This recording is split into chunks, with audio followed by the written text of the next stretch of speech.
How to ask questions, tip number 15. Don't ask questions that you could easily look up the answers to.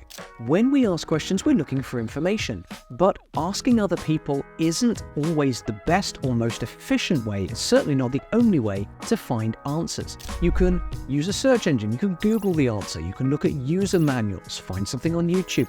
You can look at previous email chains, check out the process manuals at work. There are lots of sources of information that you could look up and get an answer. Just because you'd like someone else to give it to you quickly doesn't mean it's the right thing to do to ask the question. If you can look for an answer yourself, it's usually better to do that. Now, if you don't do that, if you ask somebody a question that you could easily look up the answer to, what you're doing is taking time away from them and their work. You are interrupting them, breaking their process flow. If they're in a deep work phase, if you're familiar with that phrase, you can be pulling them up out and then breaking their concentration cycle. It's also taking twice as much time, or taking time for two people to get to an answer that you could have taken time just for yourself to find. This isn't to say you should never ask other people. Sometimes it is much more convenient to lean over to the person next to you and they can hand you an answer within a second rather than you taking half an hour to find it. But if you can easily find an answer for yourself, do that rather than asking a question.